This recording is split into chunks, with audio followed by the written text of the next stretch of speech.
Good evening, everyone. My name is Melissa Hosick, and I'm the Adult Programming Librarian here at the East Brunswick Public Library. On behalf of EBPL, the Newark Public Library, the New Brunswick Free Public Library, and the Old Bridge Public Library, I welcome you to tonight's lecture on Hervey's Boys, New Jersey's first Chinese community. Before I introduce our presenter, please note that this lecture is being recorded. All cameras and microphones have been turned off. The recording will be available in a few days at ebpl.org/YouTube. Please ask your questions in the chat box, and our presenter will answer them at the end of his lecture. Tonight's presenter, Neal Stoffers, is a retired Newark Fire Captain. He earned a BA and an MA in Asian Studies from Seton Hall University. This presentation is based on his master's thesis, Hervey's Boys, New Jersey's first Chinese community, 1870 to 1886. He has led 2 previous book talks that can also be viewed on YouTube: An Eerie Silence, Newark Firefighters at the World Trade Center, and Remembrances of Newark, an Oral History from 1920. Welcome. Hello, everybody, and thank you for coming. I'd also like to thank the East Brunswick, Old Bridge, New Brunswick, and Newark Public Libraries for co-sponsoring this book talk. My talk tonight is about New Jersey's first Chinese communities, and a little bit about what happened after that. See, before there were Chinese hand laundries on the East Coast, before there were Chinese restaurants, before there was even a Chinatown east of the Mississippi, there was Hervey's Boys and the Passaic Steam Laundry. It's a bit of forgotten New Jersey history. They were a unique group. The only other colony of Chinese on the East Coast was in North Arlington, Massachusetts, and they manufactured shoes. What sets the New Jersey group apart is that they worked at a steam laundry, and over the next 60 to 70 years, most of the Chinese on the East Coast made their living as laundrymen, some of them learning their skills at the Passaic Steam Laundry. Reports on this group over the decades have been half-hearted attempts or just downright incorrect. The only reason the story can be told is because the press of the day often reported on this community.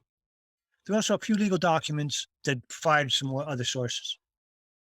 In order to get an accurate picture of what occurred back in the 19th century, I had to go back to the Newark newspapers of 1870 and then read every day of every newspaper until the community was broken up.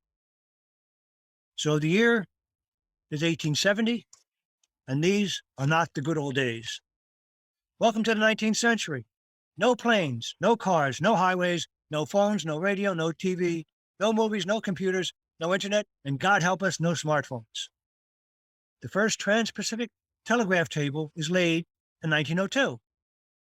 The only way to communicate between China and the United States is by letter, and it takes 4 to 8 weeks for a steamer to meander its way across the Pacific. For news, the U.S. has the penny press. A few cents gets you a few pages of newspaper that cover the news, the politics of the day, and a little gossip. There's limited contact between the U.S. and China. There's some trade. China gives us tea, some cheap porcelain. That's about it. The U.S. sends China opium and missionaries. So what does all this mean?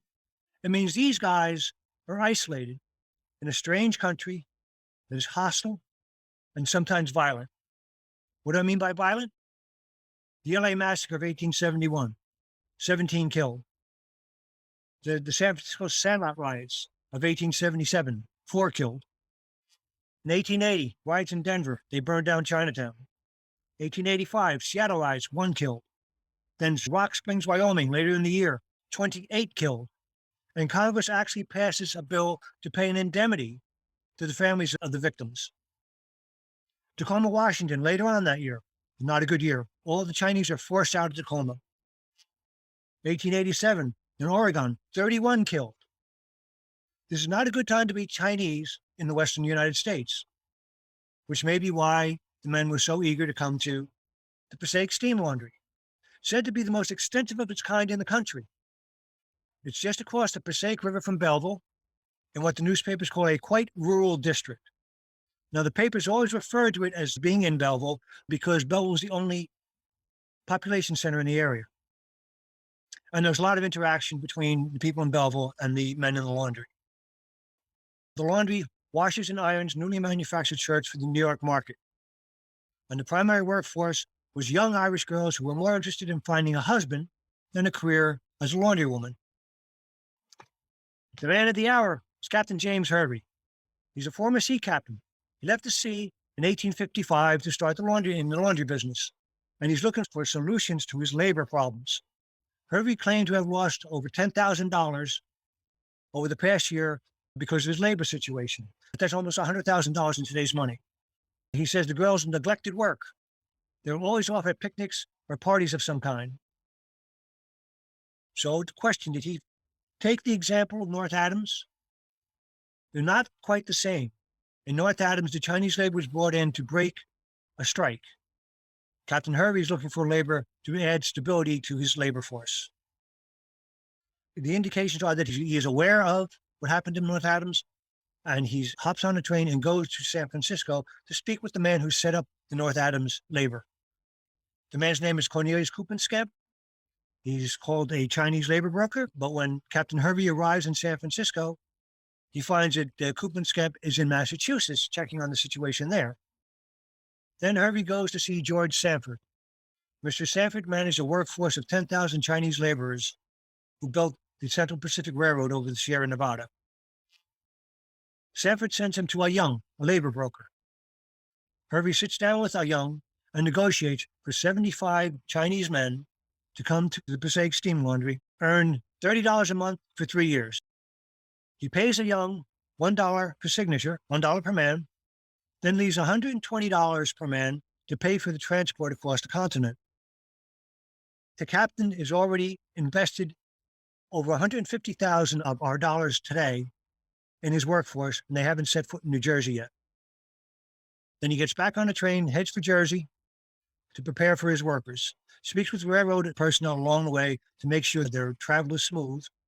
When he gets back to Jersey, he erects a fence around the laundry to keep away 2 curious visitors. A few days later, he also calls them the rabble. September 20th, 1870, the Chinese arrive in New Jersey. As a precaution, the train actually stops in Port Jervis, New York. When the train leaves, it's 2 cars shorter, and aboard those 2 cars are 68 Chinese laborers. Young had said that he was going to send 75, but 7 of the men bail out when there is a $3 exit fee put onto any Chinese laborers leaving California. The idea of stopping in Port Jervis is so that the men will arrive after dark. Hervey seems to be well aware of what happened in North Adams. When the Chinese laborers reached North Adams and stepped out onto the train platform, they were greeted by an angry crowd and had to be escorted to the shoe factory by the police. Hervey wants to avoid a repeat of that, so he wants them to come in at night. Then they just kind of hop in the wagon, quietly go through Belleville, cross the bridge, and head for the laundry. Unfortunately, there's a telegraph mix-up, and there are no wagons waiting in Belleville. So the Chinese men walk through the center of Belleville at midnight, arriving at the laundry about 1 o'clock, and their luggage will be brought to them the next day when the wagons get there. The reaction? 16 of the 100 women employed by Hervey quit in protest. 2 of them the night that the Chinese arrived, so they were up late, but 12 returned the following day when they're reassured that their jobs are not in jeopardy. The tone of the newspaper reports varied depending on their politics. The Republican press was pro-business, which means pro-immigration, but anti-Irish. The Democratic press was pro-labor, pro-Irish, and so anti-Chinese. The people of Belleville were not bothered. They thought it was Captain Hervey's business and had nothing to do with them. Outside Belleville, the reaction follows party lines. So the Democratic press is condemning the captain for importing this labor, and the Republican press is at least saying, well, give him a chance. He's got the right to do this. The news, editorials, and letters the next few weeks are very, very political because it's campaign season. The Newark charter election is in October, and the congressional midterm elections are in November. But apparently, the Democrats have been looking for an issue to excite their voters, and Captain Hervey just dropped one in their lap. They call for a meeting of indignation and a flyer going around Essex County. A meeting of indignation is 18th century speak for a protest. To be held in Belleville. Now, the Republican press finds this a little odd because the people of Belleville are not upset. So they send one of the reporters around and to find out that the Democratic press printed the flyers calling for the protest.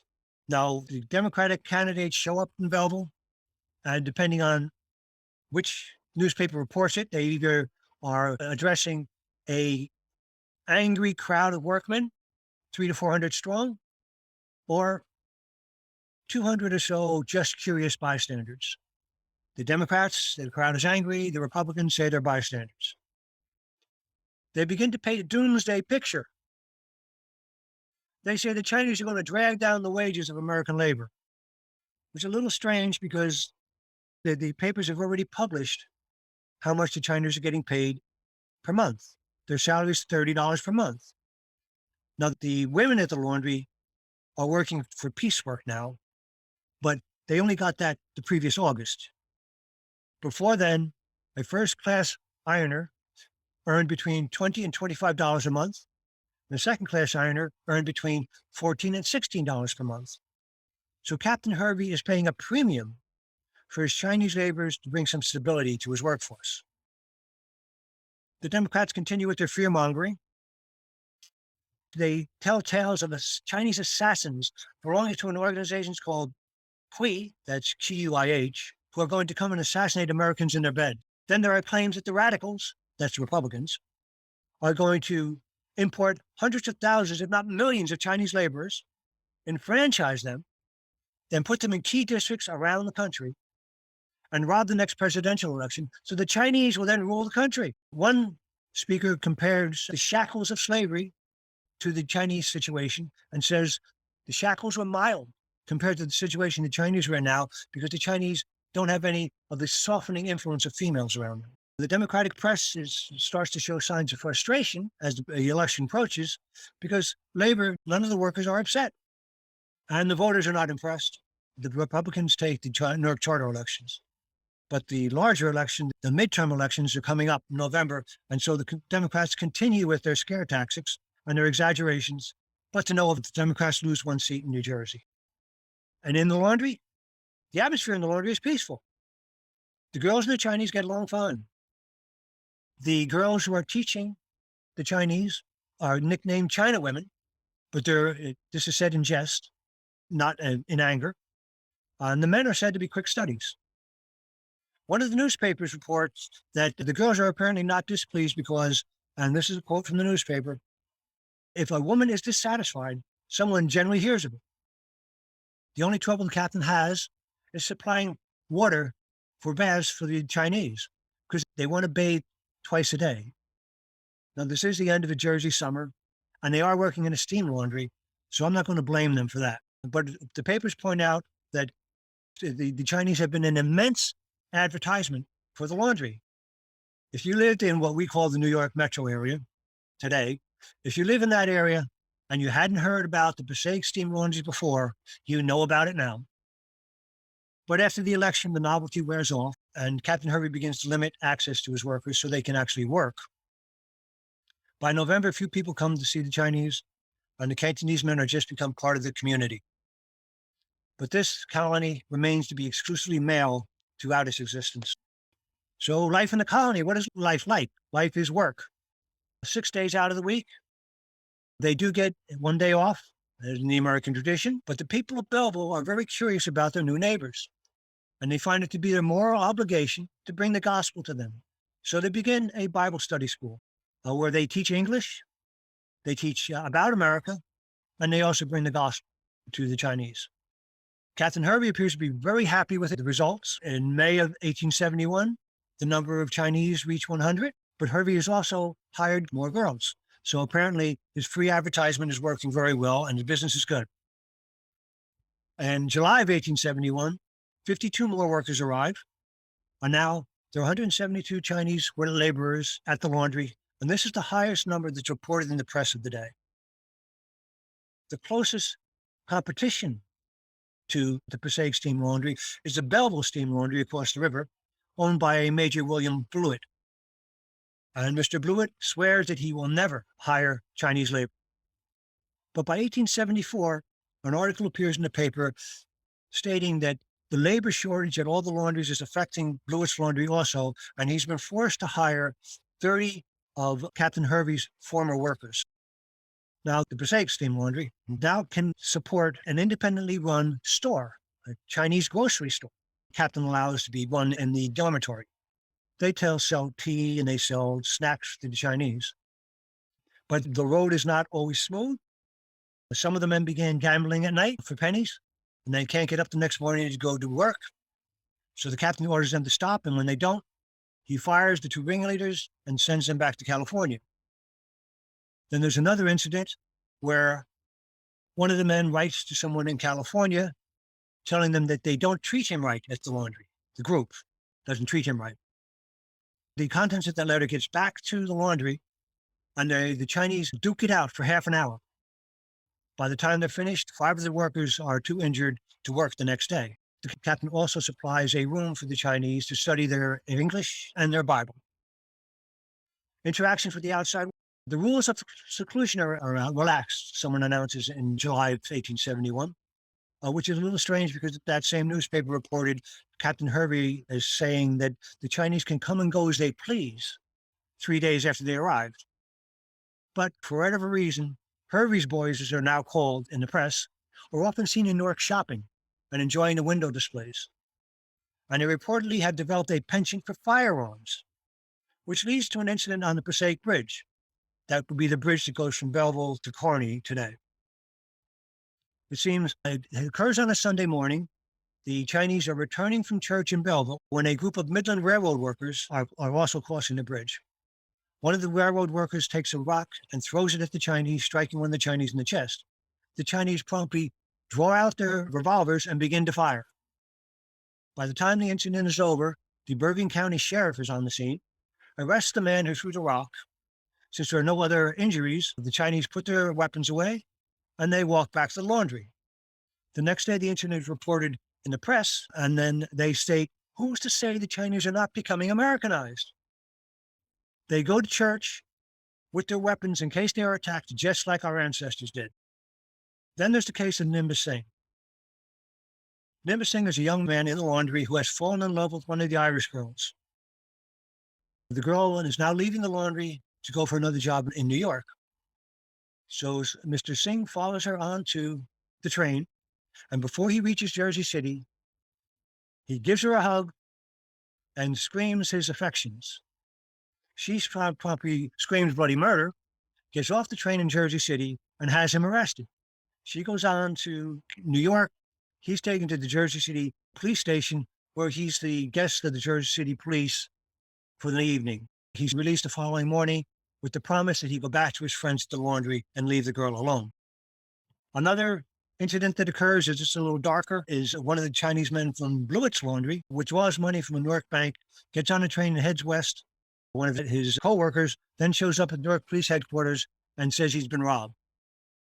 There's a telegraph sent to Chicago. They detain the man in Chicago. A Newark detective goes to bring him back to Newark, and the two appear before a judge in his chambers. But the man who made the complaint doesn't want to have his co-worker arrested, and so in the end, the judge says that he should iron it out in the lawyer's office and be done with it.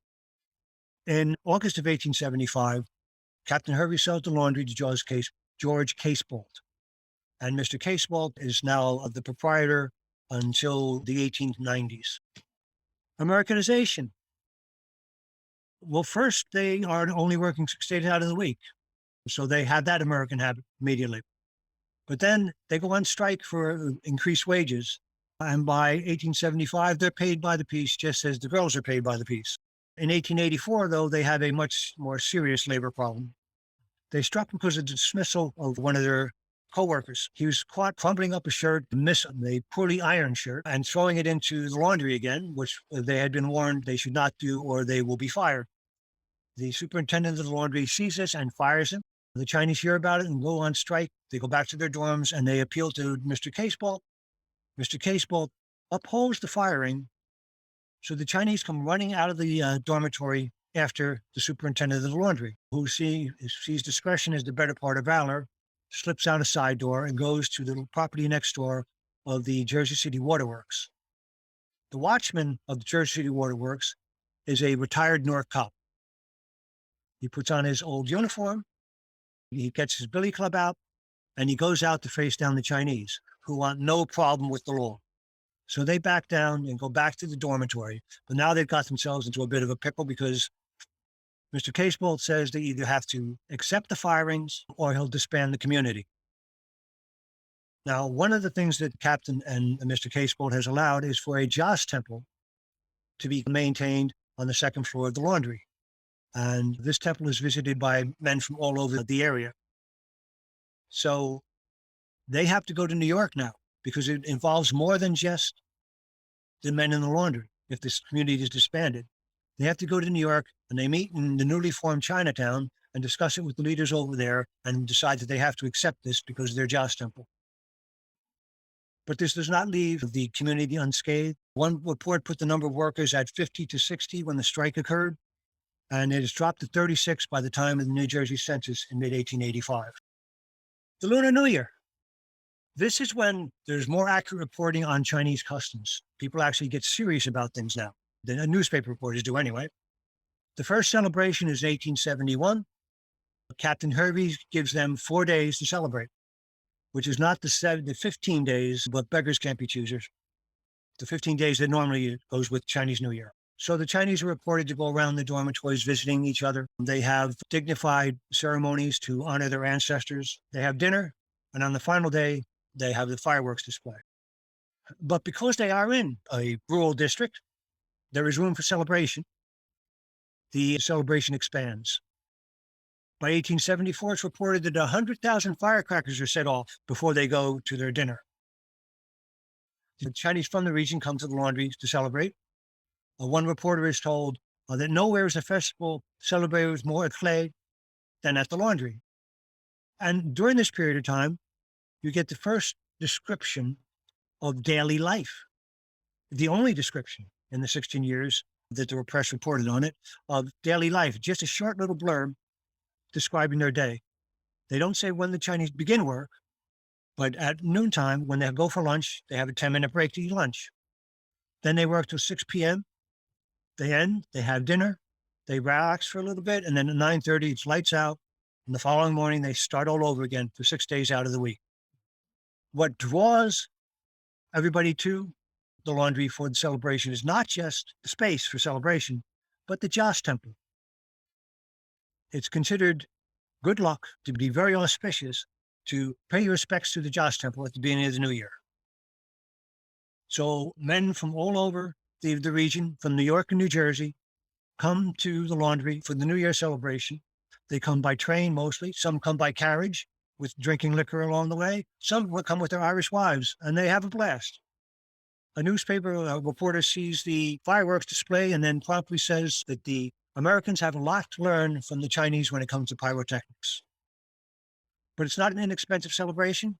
In 1882, it cost $1,500, which is almost $38,000 in today's money. With the fireworks alone costing $500, which is over $12,500 in today's money. But this year also included a refitting of the Joss temple, so a little more expensive. The Chinese from around the region are attending. In 1884, it's reported that 500 Chinese sit down to dinner at the steam laundry, while in New York, there are a few firecrackers set off in back alleys and some drums because New York doesn't allow for fireworks displays. The days celebrated do decline, though, after they switch from salary to piecework. Money away from the ironing boards is money lost. That's a picture. This appears in Frank Leslie's illustrated newspaper in 1876, and you can see the artist's rendition of what happens in the courtyards of the dormitory. Exclusion. While all this is going on and things are going smoothly in Belleville, on the national scene, there's a push to exclude Chinese labor from coming into America. The first attempts are vetoed by the presidents because of treaty obligations. The Burlingame Treaty of 1868 has a clause that says that there will be no impediment of immigration between the two countries. So the United States is going to have to negotiate a new treaty before they can put exclusion in place.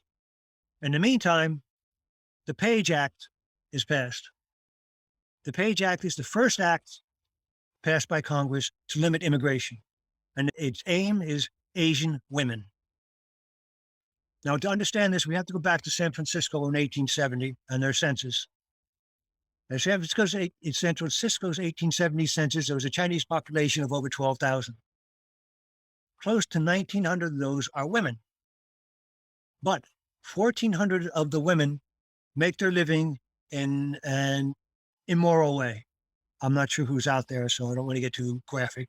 They actually listed that in the census. So the Page Act states that the consul general or the consul in any Asian port can stop Asian women and question them on their purpose for coming to America. If they're going to be coming for lewd and immoral purposes, they can be denied exit. Then when they get to the States, the inspector of the port can look them over and decide whether or not he thinks they're going to take up a immoral profession. This effectively shuts down female immigration to the United States and guarantees that the Chinese men will not be able to start families unless, of course, they marry American women, which happens rarely. They guarantee that this community will be a bachelor community, is what it's often called. Well, they usually weren't bachelors. Most were married and had families back in China, but there was no way for the Chinese to set down roots in the United States because their families can't get together. The wives can't come to America. In 1880, the United States negotiates the Anglo Treaty with China, which allows for a suspension of labor immigration for a limited time. It takes about 18 months for the president and Congress to decide what a limited time means. But 1882, President Arthur signed a law prohibiting entrance of Chinese laborers for 10 years. The people of Belleville, though, are unaffected and are proud that the Chinese were not afraid to be among them. Now, the experiment in Massachusetts ended in 1880, and the people in Belleville say it's because the people of North Adams just didn't know how to get along with the Chinese. Over the decade or so prior to this, American labor has been growing. The Knights of Labor are an early labor organization, and they have organized the Passaic Steam Laundry. But the Chinese are not included. They now threaten Mr. Casebolt that they will go on strike unless the Chinese are let go. Mr. Casebolt now explains that he only kept the Chinese because he could not find competent labor. The Knights promised competent labor, so on December 14th, 1886, the Chinese men are told that they will be let go. Reports from some of the papers now claim that the Chinese were never accepted in Belleville, but this is belied by the fact that the men spend the next evening making presents for their friends in Belleville. Then they hire transport, and by the 16th, all have left. Where to from here? Two of them are interviewed. One says he's going to Manhattan. One said he's going to Brooklyn. But the Chinese had been leaving the laundry to strike out on their own for more than a decade. They've moved to Newark and the towns around Newark. They've moved to New York. Laundries, hand laundries, are a growth industry, and they're ideal for entrepreneurs. So they start businesses like selling cigars and candy, but most go into the laundry business. You buy a washing pan, you buy an iron, you rent a storefront. You can sleep in the back of the storefront, so you don't even have to rent an apartment. You can live very frugally, save a lot of money to send back to China for your family. In 1873, Newark newspapers point out there are 4 Chinese laundries in Newark. In 1874, one of those Chinese laundries is now listed in the city directory. But in 1875, out of the 5 laundries listed, none are Chinese. So apparently either the Chinese are going out of business or the city directory is hesitant to tell everybody where they are. But that goes away. By 1886, there are 46 Chinese laundries in the New York City directory. And papers report that the Chinese laundries are unsurpassed. 1895, there are 85 laundries in Newark, with a Chinese restaurant and Chinese grocery store on Fair Street. Now, for those who are familiar with Newark, the street on the south side of the Prue Center, that's a section of Lafayette Street, going from Mulberry to Broad Street, that was called Fair Street until the turn of the last century. In 1905, Newark's Chinatown is anchored by restaurants and grocery stores along now Lafayette Street. In 1910, there are 10 restaurants, and the Mulberry Arcade is built. Now, the Mulberry Arcade was built by the widow of a former mayor, and at the suggestion of a man named Henry Lee Suey, who was the unofficial mayor of Chinatown. He was the man of the go-between between the Chinese community and the New York City government. He's a successful businessman. He owns a couple of restaurants. He owns a noodle factory. And he suggested they build what they call the arcade, which is just an alley with two-story buildings on either side. And you'll see a picture of it in a little bit. This becomes the center of Chinatown. The bottom floors are for businesses, stores and restaurants, etc. The top floor is for single men. By 1912, there's a separate listing for Chinese laundries in the city directory. That's a chart of the growth and decline of laundries in Newark between 1881 and 1957. I can't get city directories after 1957. It tops out in 1932 when there are 48 laundries, and then it begins to go down. Why? It's complicated. First, they're getting older, the laundrymen. They've made their money, and they're retiring. They're going back to China, where they can live comfortably. None or very few have family here, and it's such a grueling business that you really wouldn't want your son to inherit this. You want him to go on to something better. Then there is the advent of electric washers and dryers. If you have room in your house, you get an electric washer and dryer. You don't have to go down to this corner of Chinese. The manufacture of electric washers and dryers is suspended during World War II, but comes roaring back after the war. If you don't have room for an electric washer and dryer in your apartment, well, in 1934, down in Texas, they opened the first laundromat, which are now by the 1940s are now widespread. So you can just go to the laundromat and do your laundry. And then the last nail in the coffin is 1953. They developed permanent press shirts. And so the need for the laundrymen is decreasing. Restaurants. 1895 is the first restaurant. There's one. The number of restaurants peaks in 1923 at 21. Most of them are in Chinatown at that point. In 1935, of those 17, 7 are inside Chinatown and 8 are outside Chinatown. That only makes 15. So I've got the figures wrong here. But anyway, the point is, compare that to 1924. There are 17 restaurants inside Chinatown, and there's 1 restaurant outside of Chinatown. And if you look all the way to the right, I Googled this the other day just to come up with a curiosity question. In 2022, there are 57 Chinese restaurants in Newark. So they've grown a bit since then, but you can see the number of restaurants decreases, and we'll get into that in a little bit.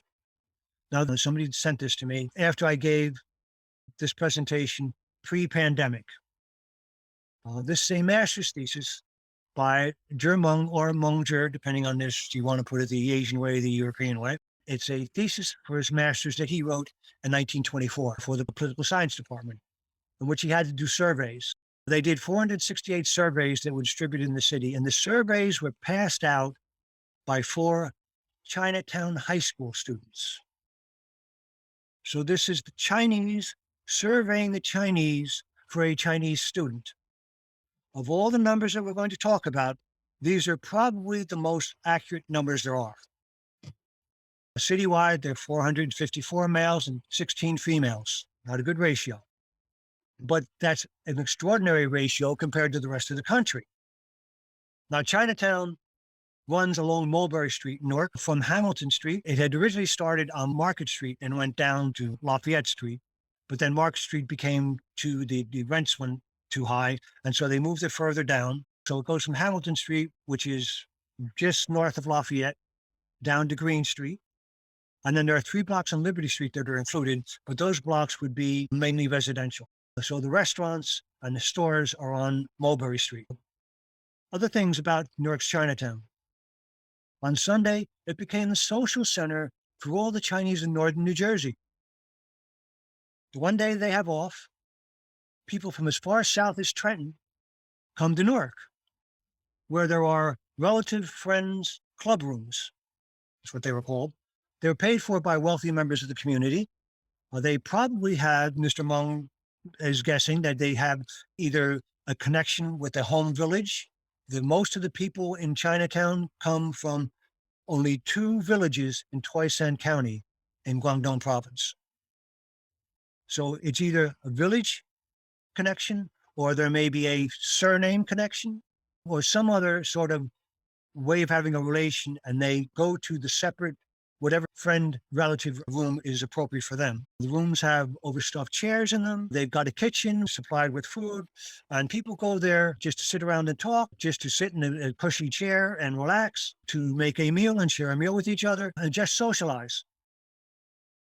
On top of that, there are 5 gambling houses with seating for 75 to 130 people. There are opium smoking rooms, and then he also enumerates the professions of people in Chinatown. The most common professions are shopkeepers, restaurant employees, and professional gamblers. And it's the professional gamblers who do most of the gambling at the tables in the gambling houses. Everybody else that goes there watches, and then they have side bets on the action on the tables. But the people who make the money are the gamblers, and they make hundreds of dollars a night, and everybody else makes 10 or 20 bucks or loses 10 or 20 bucks on their side bets. And then there is a schoolmaster. Yes, there is a Chinese school in Newark's Chinatown. It has 24 students. It meets all weekdays from 6:30 to 8 o'clock. So these kids go to school, they come home, they help out in the family business, do their homework, and then go to Chinese school. If any of you have been in the modern Chinese school on a Saturday, you think you had it bad, they got it worse. They also ask about marriage. Who is married in Chinatown? There are 160 married males in Chinatown, and there are 14 married females. The other 146 wives are in China. Now, problems faced by the Chinese community. At the end of the 19th century, there were movements trying to put the Chinese laundries out of business. Didn't work. But it remains a predominantly bachelor community, so nobody's laying down roots in America. Very few people are. There are some people who are, but not a lot. Opium use is there, which of course is illegal. It's been outlawed since 1914. So the police raid Chinatown like 42 times in the late 20s and early 30s. Most of the raids are for narcotics. There's gambling, which provides entertainment. And gambling goes with the restaurants. Men come from as far away as New York to gamble in Newark. And then when they have a good night, they treat their friends to dinner, which pumps money into the community. One bartender was interviewed in the 1950s, remembered the days, and said that some of the waitresses who made $10 a week in salary were coming home with $100 a week in tips. But then there's the problem of the frequent raids. Well, Mr. Mung says back in 1924, anyway, that the police kept one eye open and one eye closed when it came to the gambling in Chinatown. They would make occasional raids to make it look good, but they basically left the Chinese alone for gambling. Now, narcotics is another story. Now, troubles. Now we have problems with the law. The Chinese have very little trouble with the law, except for the tongs. There's the hip sing tong. The hip sing tong represents the laundryman, and the onlong tong represents the businessmen, which you think they would get along well, but there are territory disputes. There's a 1924 Tong War. A man is murdered in New York, and his body is dropped in, of all places, North Arlington. There's a 1927 Tong War that comes to Newark. It involved a woman who is said to have lured somebody down to Newark and then had witnessed his murder. He's shot 27 times inside the Mulberry Arcade. And when the police respond, the perpetrator is dragging the body out of the arcade and he's arrested. But then there's a negotiated peace, and so the Tong Wars calmed down. That was supposed to be the last Tong War of the modern era. But there's a gambling raid in 1933. On this side, I'm hesitant to call it the legendary gambling raid, but it is the questionable gambling raid is what I would say. The Director of Public Safety in 1933 is claiming in the paper that he shut down gambling in Newark's Chinatown. He had been offered $1,500 in bribes to keep it running, but he shut it down because he's going to put an end to gambling in Chinatown. And this is what has been passed down over the decades. But when I tried to find this raid in the newspapers, couldn't find it. Now, I may have overlooked it, I don't know, but their claim is that this raid occurred and then gambling stopped And then all the people stopped coming to Chinatown because there was no gambling. And so there's no money coming into the community. But it's 1932. This is the height of the Depression. And depression affects Chinatown like it affects everybody else. People don't have money to gamble. People don't have money to go out to eat. Now, keep in mind that the Americans have discovered Chinese food by now and are frequented the restaurants in Chinatown. But now they can't because it's the Depression. So did the Depression bring about the reduction in the number of restaurants in the area, or did the gambling bring about the number of restaurants in the area? Because the restaurants in the area begin to drop after 1932. And then the population begins to decline dramatically. Incidentally, gambling raids in Chinatown continued into the 1940s, so they didn't shut that gambling down entirely. So what was the size of Newark's Chinatown? That's hard to say, at least back then. Keep in mind that there's a 72-year rule with the census. That means for 72 years after a census is taken, you can't see the individual listings. You can just get the raw numbers. So all the information about the population in Chinatown that's in the newspapers in the 1930s, the 1940s, the 1950s, the 1960s, into the 70s is all speculation. There are city directories, and these directories could have been consulted and they would have had some sort of idea of how many people were in Chinatown, but they're not an official count. But they would have been much better than the numbers they come up with in the newspapers. I'll show you in a little bit. And then there are the census. Now, if you go to the census of 1920, which you couldn't do until 1992, it would show that the Chinese men in the area are overwhelmingly male, but the Chinese are not the predominant group on any of the streets. A quick review of the 1920 census forms shows that there are 221 whites on the streets that are considered Chinatown.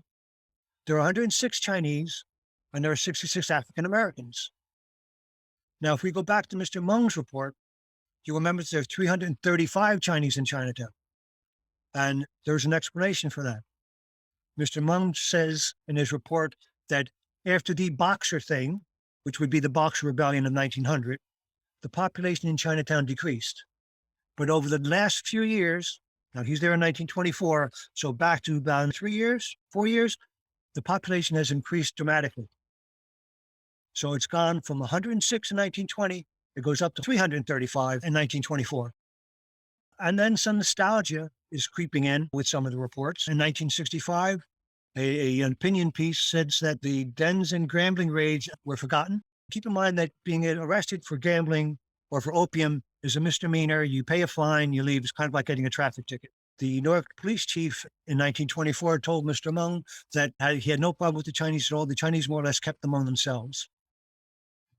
And he'd only remembered one serious crime in his 30 years on the job. The center of Chinatown, though, is the Mulberry Arcade. In 1920, the Mulberry Arcade is home to 59 of the 106 Chinese in Chinatown. What happens to the men and families that remain in the area? They gradually move to the suburbs. Many of the children attend college and become professionals, teachers, entrepreneurs. In a word, they become Americans. Now it comes to the newspaper numbers. Just to give you an idea of what you're facing here if you go to do any research on this. In 1892, it's reported that there are 200 plus Chinese in Newark. In 1933, they claimed that the raid dropped the population from 1,000 to 300. That's in Chinatown. In 1941, there's been a decline from 800 to less than 100, and that's in the city. In 1947, it's reported that between 1,500 and 2,000 lived in Chinatown, declined to about 400 now. And in 1965, an opinion piece in the Newark Star Ledger says that the 1922 population in Newark of the entire city was 3,000 Chinese people, most of them centered in Chinatown. Now, this is a map of Newark, and I've highlighted, if you can see my cursor here, this is the area of Chinatown. And you see these colored marks here? Those are the streets the Chinese lived on. That's Liberty's here. This is Columbia, Lafayette, Mulberry, Green Street, and then Walnut Street. That's where the addresses were for the Chinese in all the censuses in 1900, 1910, 1920, 1930, 1940. They all had the same areas. This is what Mulberry Street looked like in the 1930s. Now, you'll notice on the left of your screen, you have the Shanghai restaurant. There are two Shanghai restaurants in Newark's Chinatown. One was there from 1906 until the mid-20s, and one was opened in 1937. Now, with the cars on the street, you can see it's not 1906. So this is the 1937 restaurant. So this is the late 30s. Notice that the buildings are all 2 to 3 stories. You are not going to fit 3,000 people in those few blocks in those 3-story buildings. But it's in the paper, and a lot of people just take that one figure. They don't go past 1965. And personally, I want to see if there's been a retraction that was published a few weeks after this or something. And that should be 300, not 3,000 for the entire city. That would be closer. But nobody made any attempt to verify the numbers. Nobody looked in the city directories, and nobody asked about the census numbers. Keep in mind also, when they talk about the undercounting of people in the census, all agree that the census undercounts by 1%. And most of those people are poor because they tend to move. And if you move during the census and they already took the census where you moved to, then you're not counted. So from there, well, this is the Mulberry Arcade. You can see it's 2 stories, and it goes down toward the middle of the block. This is Mulberry Street in front. The bottom floors are stores, and the top floors are apartments for single men. And what you see over here, where my cursor is, this is the 1920 census for the Mulberry Arcade. They're very specific, number 1, number 3, number 5. So you can't say that they didn't cover everybody. They cover everybody. They have enumerators going around, and they cover each and every address. So the people in Chinatown, you can see these are the cities of New Jersey. And you can see that Newark is the only one that really has a concentrated population. Jersey City has some, but apparently the people in Jersey City went to New York. They never seem to have formed a Chinatown. This is the county figures, and it shows the same thing. Newark in Essex County and Jersey City in Hudson County. Now you have the number of Chinese in the state with the U.S. Census. And you can see over here with the 1970 numbers that it begins to go up there because of a change in the immigration. Now, I think I've made a mistake here. I missed something. I'm sorry. Go back, and so you'll understand what I'm talking about. First, there was a change in attitudes in the newspapers. World War II is the watershed. Prior to World War II, the Chinese are reviled in the press. But during World War II, they become a heroic ally. Exclusion is repealed in 1943, but because of the 1924 immigration law that tries to maintain America at 1890, there's only 105 Chinese that can be legally come into the United States. But then there's the War Brides Act. Now, in January of 1945, a reporter was told that there would be no New Year's celebration in Chinatown because too many Newark Chinese boys went off to war. And that happened throughout the country. With the War Brides Act, there are 9,000 Chinese women who come into the country between 1945 and 1947. Then there's an act passed in 1952 that allows 30,000 Chinese fleeing mainland China. Of those 30,000, 5,000 are actually stranded students in the country already. Among them are Yang Chenning and Li Zhongdao, who are future winners of the Nobel Prize in Physics, I.M. Pei, the architect, and An Wang, the computer entrepreneur. Now, contrasting the attitudes, the changing attitudes in the press. An article appears in the Newark Evening News, 1893. And it says, "Poor John Chinaman," with an exclamation point. "The Geary law sits on him.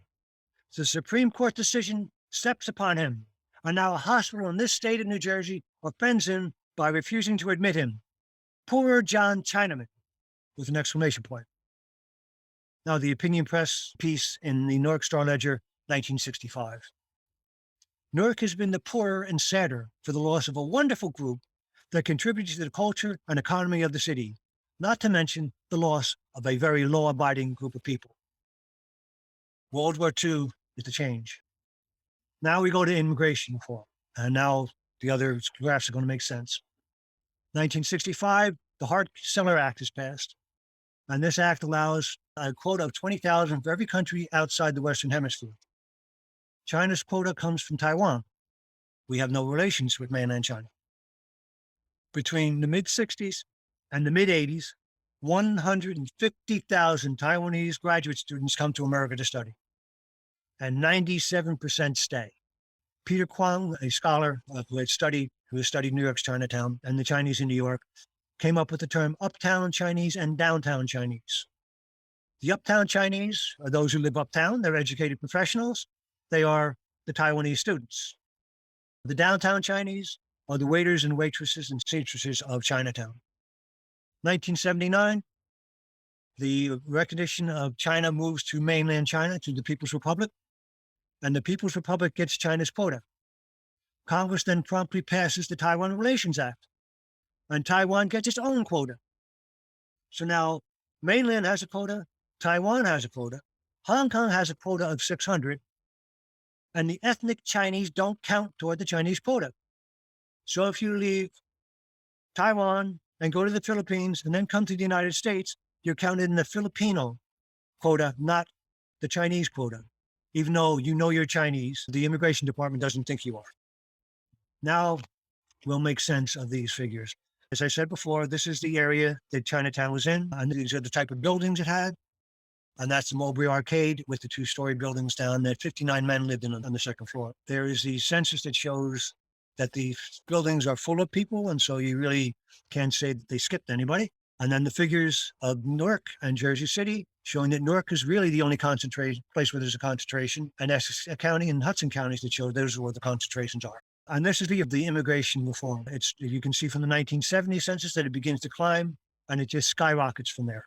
There are now over 168,000 Chinese residents in New Jersey. Now, after the breakup of North Chinatown, the Chinese in New Jersey no longer had a need, or felt they had a need, to isolate themselves. And so they moved to the suburbs and became just average Americans. If the Chinese concentrate anywhere, they concentrate in towns that have good schools. So what's the legacy of Captain Hervey's decision? He could not have foreseen that his decision would plant the seeds of future Chinatowns along the East Coast. Many of his former employees moved to New York City or to Newark, New Jersey, and from there wrote their relatives, inviting them to join them and opening laundries of their own.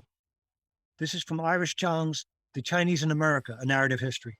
And if you want to get a true feel for the national picture, this is an excellent book to pick up. This is where the steam laundry was. It's now a suburban housing development. And this is Mulberry Lafayette. That's the Prue Center. Now, the book on the left is an academic work, if you would, highly footnoted. Every paragraph has a footnote, as a matter of fact. It has opinions and an argument to support it, etc. It may be tough going for kids. So I wrote a novel on the right.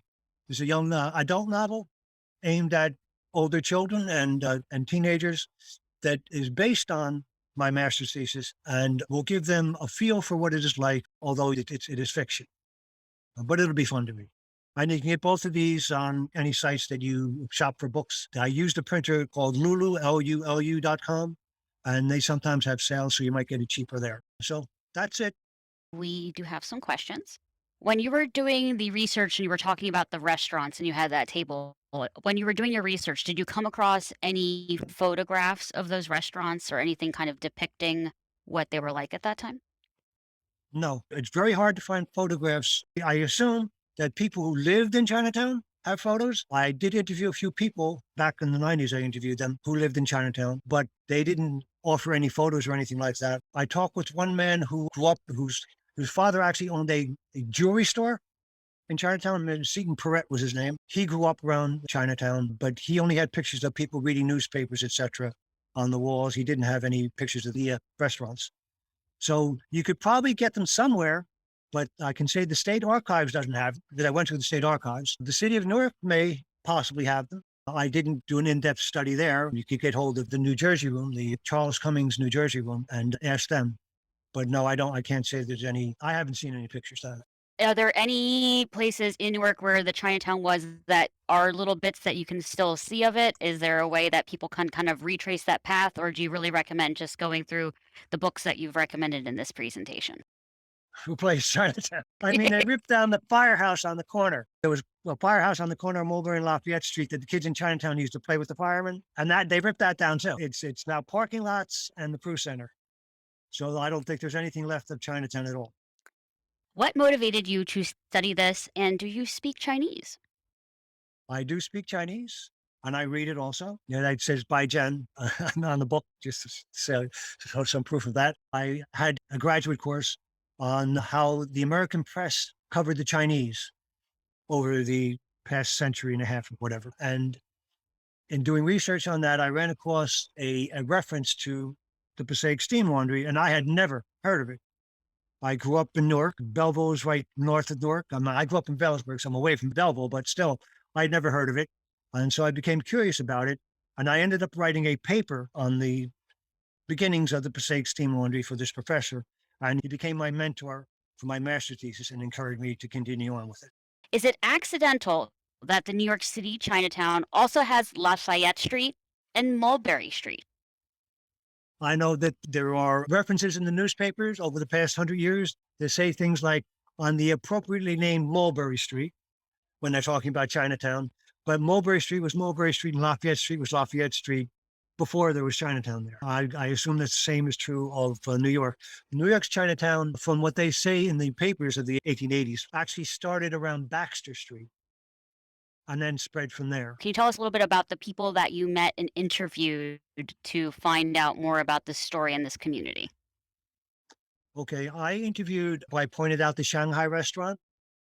I interviewed the wife of the man who started that restaurant, Norma Wong. She was a very gracious woman who gave me a few hours of her time. She's the one who told me that most of the people in Chinatown came from just two villages in Guangdong province. I interviewed a man, Mr. Man, and who was a teacher. He was a math teacher, and he was an American-born Chinese at ABC. And he gave me quite a bit, but he hesitated. He wouldn't. I wanted to interview his son. I'll put it that way. Can I interview your kids? Nope. Nope. He's not going to let his kids involved. He just gave me the interview. So he held a little back, which I probably don't blame him because he grew up in the period of time that they weren't always nice to Chinese people. Then I interviewed a couple one was a sailor who jumped ship and was living in Chinatown. And he had jumped ship 50 years before, but he was living in Chinatown. And then I interviewed another couple, but nobody discussed pictures or anything like that. They were just talking about their experiences in Chinatown.